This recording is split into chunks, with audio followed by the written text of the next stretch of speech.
감사합니다. 지난 10주 동안 빈 좌석을 향해서 카메라를 보고 설교하느라고 제가 굉장히 어색했는데 오랜만에 교우 여러분들 앞에서 증언을 하게 되니 감회가 새롭습니다. 꼭 10주 동안 각 가정에서 온라인으로 주일 예배를 드리고 오늘 비로소 이렇게 교회에 모여서 주일 예배를 드리게 되었습니다.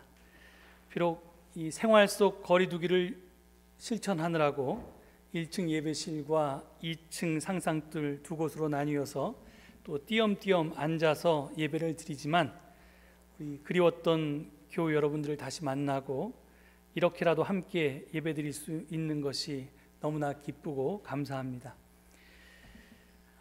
오늘은 5월 둘째 주일로 한국 개신교회가 늘 어버이 주일로 지키는 주일입니다. 하지만 오늘 증언은 성서 일과표가 부활절 다섯째 주일 서신서 본문으로 제시한 베드로전서 2장의 말씀을 따라서 하기로 했습니다. 그 이유는 오늘 본문 말씀이 베드로전서에서 제일 중요하고 또 많은 사람들에게 알려진 가장 유명한 말씀이기 때문에 이 본문을 그냥 건너뛸 수가 없는 이유가 하나고요. 또 불효자인 제가 이 어버이날 때마다 이렇게 어버이 주일 증언을 할 때마다 늘 부담스러운데 이 어버이 주일 증언은 저보다 훌륭한 분들이 한 좋은 증언이 수두룩하지만 이 본문을 저처럼 해석해서 증언하는 예는 찾기가 매우 힘들기 때문에 좋은 어버이 주일 증언은 인터넷으로 또는 유튜브로 보시고 오늘은 베드로 전서의 말씀을 보도록 하겠습니다. 지난 증언 때 베드로 전서의 배경을 말씀드렸습니다. 그때 베드로 전서는 주 70년에 로마 제국이 예루살렘과 성전을 파괴한 이후에 쓰여졌다고 말씀드렸습니다. 하나님의 도성, 거룩한 도시, 또 시온 등으로 불리던 예루살렘 성과 그리고 예루살렘 성전이 파괴된 사건은 당시의 유대인들에게는 엄청난 충격이었습니다. 예루살렘은 저들 신앙의 중심이었고 예배의 중심지였기 때문입니다. 이렇게 중심을 잃은 저들은 로마 제국에 의해서 예루살렘을 비롯한 유대 땅 전체에서 쫓겨나서 뿔풀이 흩어져 살게 되었습니다.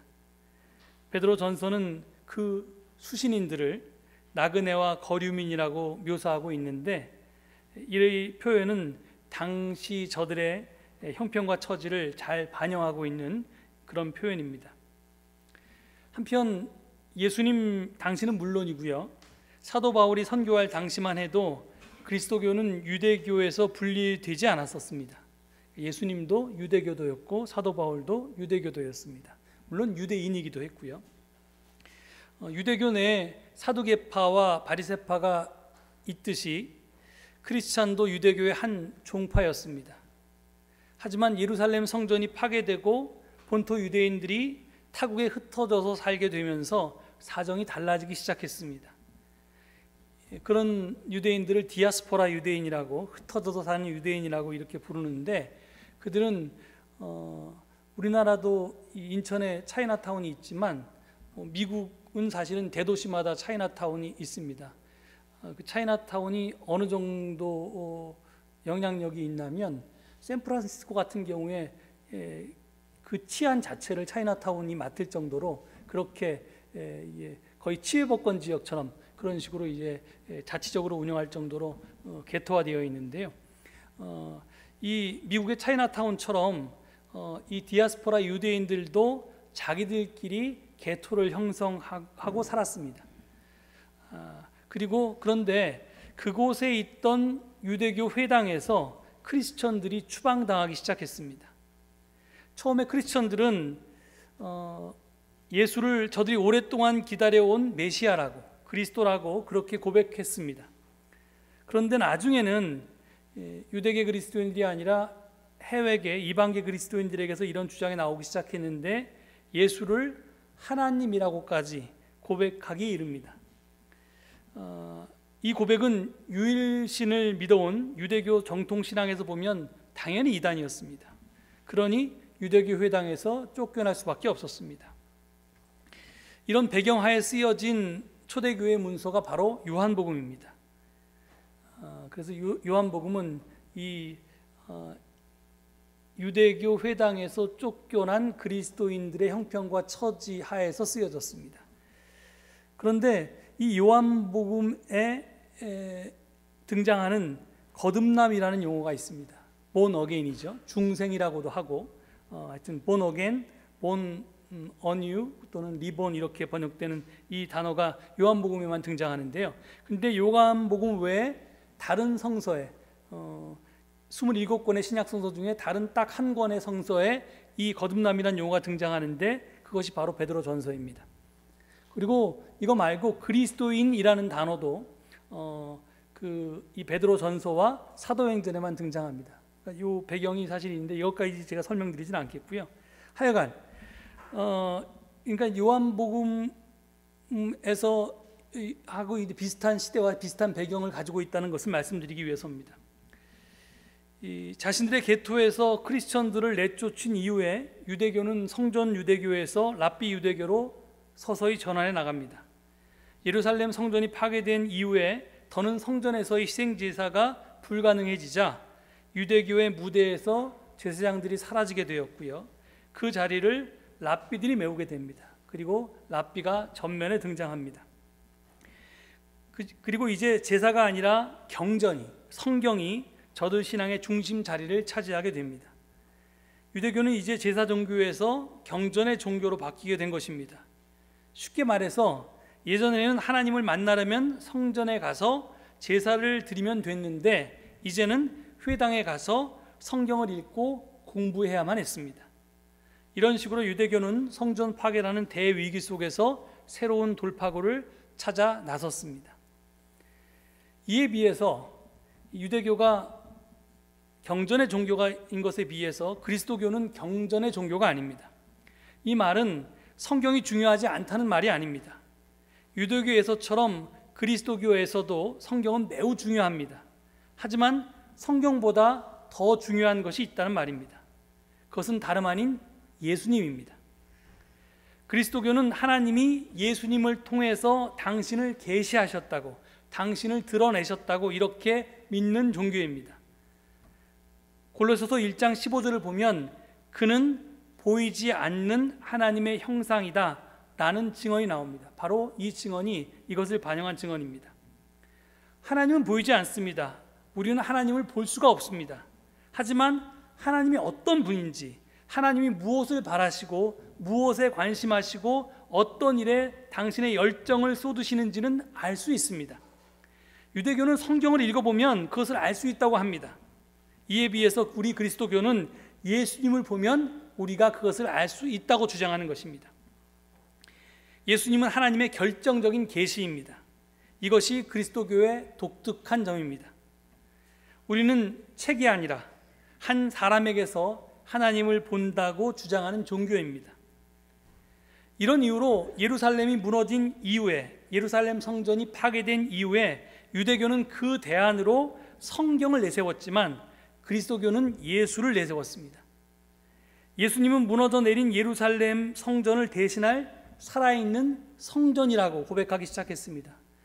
요한복음 2장 21절에서 이 성전을 허물면 내가 사흘 만에 다시 짓겠다 이렇게 말씀하신 게 바로 그런 뜻입니다.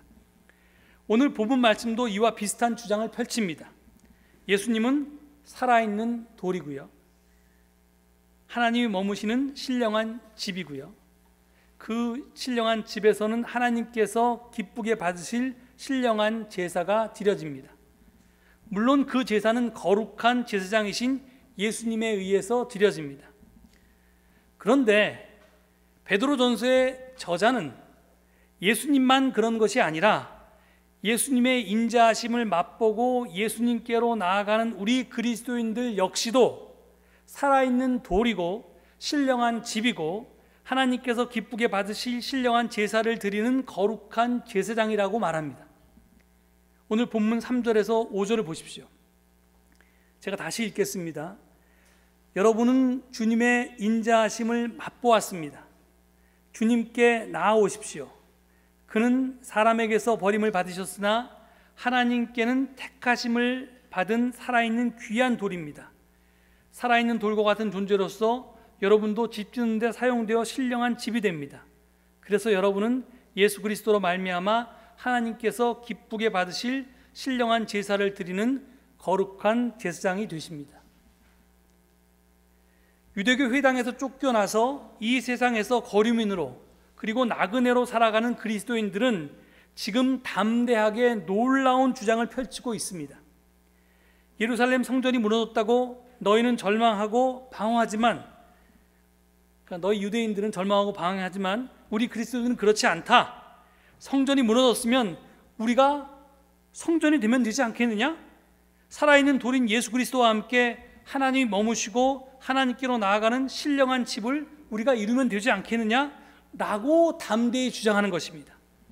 이 주장은 우리가 잘 아는 유명한 구절 말씀으로 이어집니다. 거기서 절정을 이룹니다. 구절을 보시겠습니다. 그러나 여러분은 택하심을 받은 족속이요 왕과 같은 제사장들이요 거룩한 민족이요 하나님의 소유가 된 백성입니다. 그래서 여러분을 어둠에서 불러내어 자기의 놀라운 빛 가운데로 인도하신 분의 업적을 여러분이 선포하는 것입니다. 놀랍지 않습니까? 초대 그리스도인들은 박해의 상황 속에서 주눅이 들어서 움츠러들기는커녕 오히려 가슴을 쫙 펴고 자기 정체성을 담대하게 외쳤습니다. 옛 이스라엘이 세계 구원을 위한 역할 모델로서 하나님께 선택되어서 하나님의 선민이요 거룩한 백성이었듯이 이제 변화된 세상 속에서는, 특히 로마의 평화가 복음이라고 울려 퍼지는 세상의 풍족 속에서는 그에 대항하는 그리스도의 평화를 추구하는 우리 그리스도인들이 새로운 이스라엘이요 새로운 선민이다 라고 주장하고 있는 것입니다. 저들은 패배의식이 아니라 도전의식으로 무장했고 소극적이 아니라 적극적으로 자기 사명을 감당했던 것입니다. 특별히 우리는 예수 그리스도만이 아니라 예수를 따르는 그리스도인들도 산 돌이고 신령한 집이고 거룩한 제사장이라는 주체의식을 가진 것에 주목해야만 합니다. 전생의 먼 기억처럼 기억이 안 나시겠지만 작년 주연절에, 그러니까 2019년 1월달 2월달에 제가 성서 일과표가 제시한 고린도전서 15장을 가지고 시리즈로 설교를 했습니다. 한 4-5차례 한 것 같습니다. 여러분도 잘 알듯이 고린도전서 15장은 부활장입니다. 근데 엉뚱하게 주연절에 부활절 본문이 주어졌습니다. 근데 뭐 본문이 그렇게 주어졌으니까 그 본문에 따라 제가 시리즈로 설교를 했는데요. 그 증언들에서 저는 바울에게 그리스도의 부활은 단순히 죽었던 예수가 다시 살아난 것이 아니라고 말했습니다. 그리스도의 부활은 사람들의 변화된 삶을 통해서 입증된다는 것이 바울의 부활관이라고 설명을 했습니다. 제가 그렇게 말했던 이유는 다음과 같았습니다. 바울은 고린도전서 15장 5절에서 8절까지 해서 첫 번째는 게바에게 나타나시고 그 다음에는 12제자에게 나타나시고 이런 식으로 이제 나타나시고 썼다가 마지막에는 팔싹둥이처럼 태어난 나에게도 나타나셨다 이렇게 이야기하면 여러분 다 기억나시죠? 이렇게 고린도전서 15장 5절에서 8절에 열거된 사람들을 근거로 바울은 그리스도의 부활을 말하고 있는데요. 지금까지 우리는 누구누구에게 나타나시고라고 묘사된 그들을 부활의 목격자들이라고 이해해 왔습니다. 그러니까 베드로도 부활의 목격자요, 마지막 바울도 부활의 목격자라고 그렇게 이해해 왔습니다. 그런데 사실 여러분 성경을 눈 씻고 찾아봐도요, 사도 바울이 예수님을 목격한 적이 없습니다. 그런 말은 어디에도 없습니다. 다메섹 도상에서 예수님의 음성이라고 생각되는 하여튼 음성을 들었을 뿐입니다. 본 게 아니라 들었습니다. 그러니까 목격자의 사도 바울이 들어가면 성립이 안 됩니다. 이 바울의 설명이. 바울은 자기가 쓴 편지에서도 그렇고 또 바울의 삶에 대해서 묘사했던 사도행전도 마찬가지고 다른 어떤 서신서에서도 바울이 목격자가 아닙니다. 그래서 결국은 제가 그 이유를 쭉 설명하면서 이게 결국 고린도서 15장 2절에서 8절까지의 누구누구에게 나타나시고라는 번역은 잘못되었다. 그 번역은 누구누구를 통해 드러나시고라고 번역해야 옳다. 이렇게 설명을 드렸습니다. 즉 그 본문에서 바울은 그들을 부활의 목격자가 아니라 부활의 증인들로 묘사하고 있는 것입니다. 그런데 바울이 생각한 부활의 증인은요, 부활하신 그리스도를 본 사람, 목격한 사람이 아닙니다. 그렇다고 예수의 부활을 입으로 증언하는 사람을 뜻하지도 않습니다. 부활의 증인은 자기 삶을 통해서 그리스도를 드러내는 사람들을 뜻합니다. 그리스도가 나타난 사람이, 그리스도가 드러난 그 사람들로 인해서 내가 그리스도의 부활을 지금 담대하게 선포할 수 있다라고 하는 것이 이 15장 부활장의, 고린도전서 15장 부활장의 바울의 주장입니다. 이것이 바울의 논리고 바울의 주장이었습니다.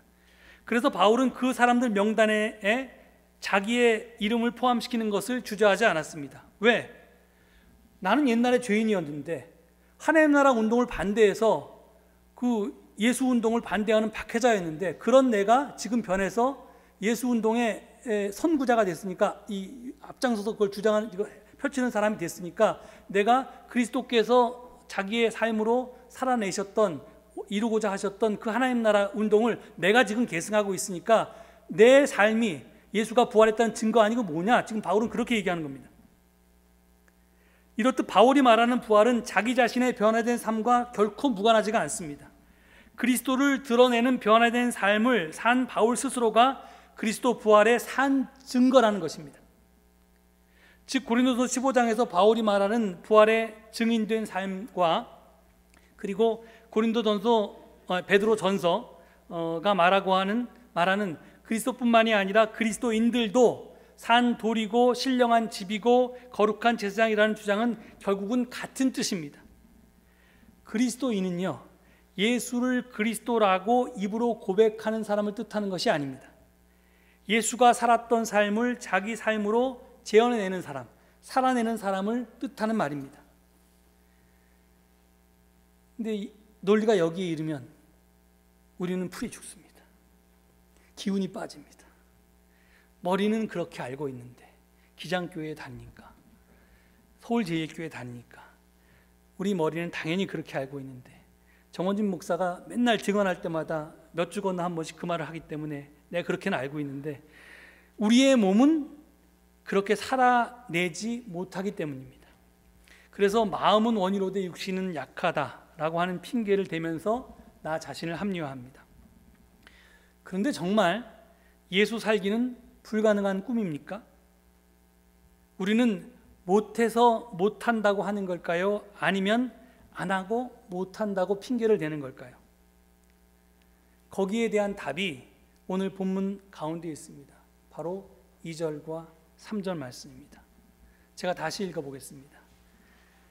갓난 아기들처럼 순수하고 신령한 젖을 그리워하십시오. 여러분은 그것을 먹고 자라서 구원에 이르러야 합니다. 여러분은 주님의 인자하심을 맛보았습니다.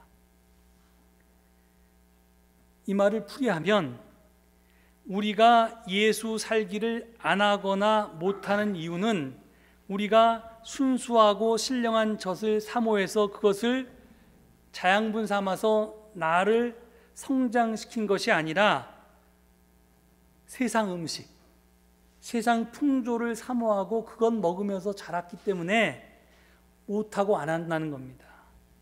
그래서 부활의 증인된 삶을 사는 구원에 다다르지 못했다는 것입니다. 따라서 순수하고 신령한 젖을 사모하고 그것에 맞들이게 되면 모든 문제가 해결된다는 것이 베드로 전서의 저자의 생각입니다. 주장입니다. 이건 또 무슨 말인가?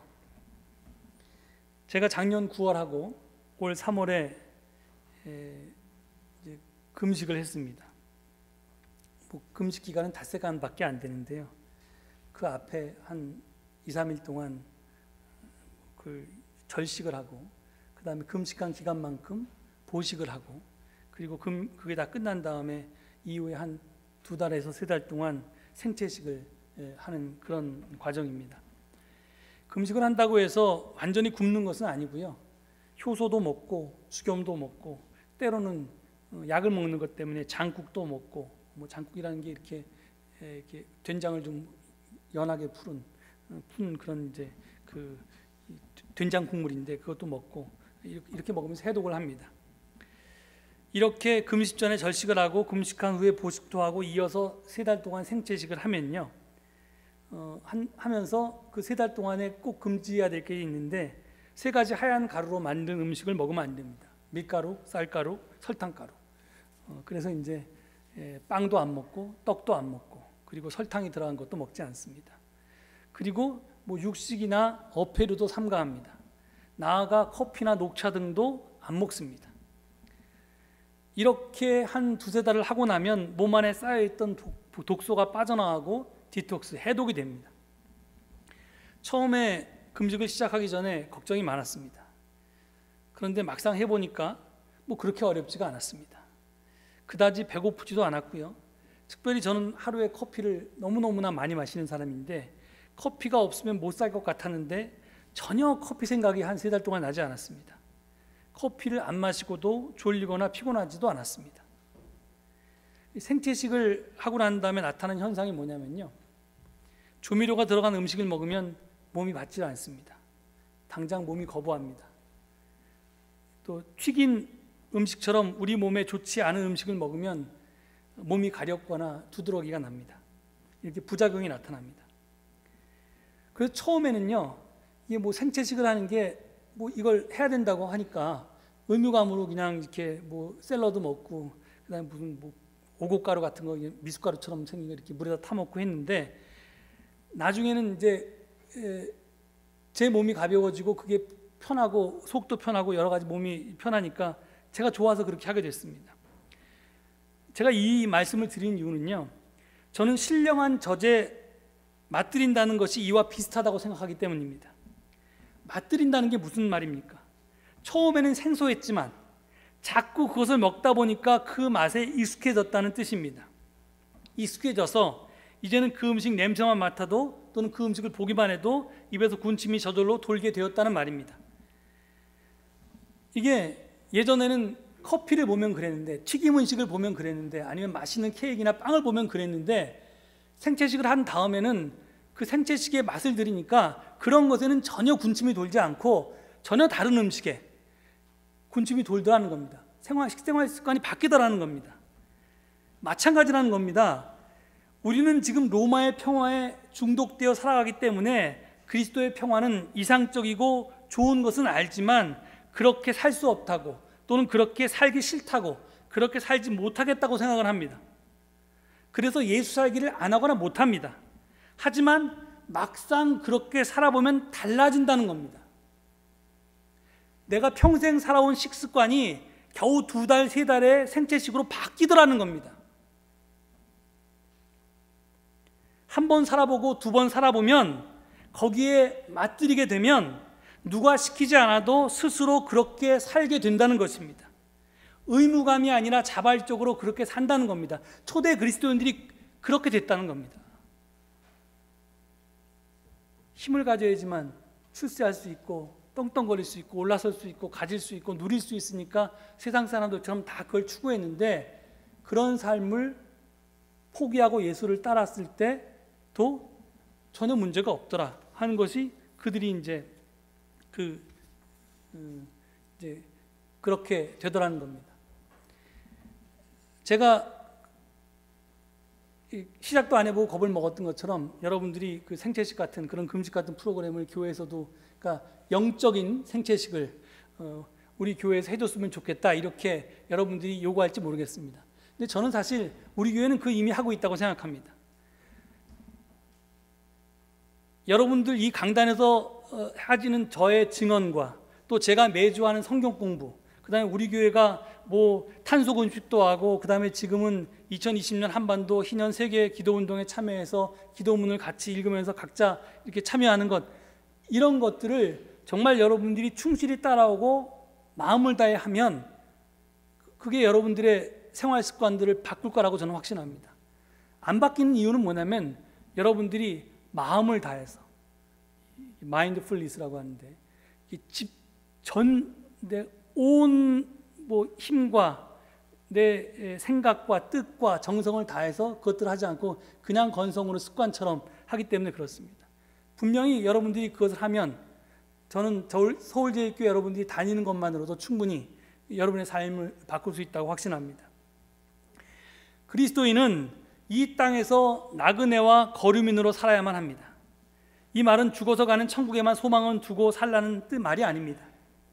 로마의 평화가 주장하는 욕망의 터 위에 집을 짓고 살지 말자는 뜻입니다. 지금 우리는 거기에 길들여져 있어서 그것 없이는 못 살 것 같지만 그 삶의 끝은 허무이고 어둠이라는 겁니다. 이 땅에서 우리 그리스도인들이 해야 할 일은 로마의 평화가 아니라 다른 삶이 가능하다는 사실을 몸으로 증거하는 것입니다. 그리스도의 평화, 나눔과 섬김의 삶이 패배가 아니고 진정한 승리고 불행이 아니고 진정한 행복임을 보여주는 것입니다. 우리는 가질 것이 많지 않은데도 불구하고 더 어려운 이들과 좋은 것을 나누며 늘 감사하며 살 수 있다는 것, 삶의 여건이 어려운데도 늘 맑은 웃음을 잃지 않고 살 수 있다는 것, 다른 이들에 대해서 아낌없이 긍정해주고 그들의 기쁨과 슬픔을 함께 나눌 수 있다는 것, 불의에 대해서 치열하게 저항하면서도 스스로 거칠어지지 않을 수 있다는 것을 보여줄 수 있어야 합니다. 예수님이 가르치시고 또 삶으로 보여주신 하나님 나라는 바로 이런 것이었습니다. 초대교회 그리스도인들은 예수의 이 삶을, 예수님은 그렇게 살았습니다 라고 입으로 증언하는 것이 아니라 자기의 삶으로 증언했습니다. 삶으로 재현해냈습니다. 이제 우리 차례라는 겁니다. 우리는 택하심을 받은 족속이고 왕 같은 제사장들입니다. 거룩한 민족이고 하나님의 소유가 된 백성입니다. 하나님은 이 세상에서 우리를 어둠에서 불러내어서 놀라운 빛 가운데로 인도하셨습니다. 이제 그분의 뜻을 쫓아서 세상의 풍조나 가치, 세상이 정상이라고 주장하는 것과 전혀 다른 삶이 가능하다고 하는 것을 우리의 삶으로 보여주십시다. 저는 우리 서울제일교회가 또 이 서울제일교회 교우 여러분들이 그렇게 될 수 있으리라 확신합니다. 모두 그런 삶을 살 수 있기를 간절히 축원드립니다. 이 말씀 되새기시면서 잠시 침묵 가운데 묵상 기도 드리시겠습니다.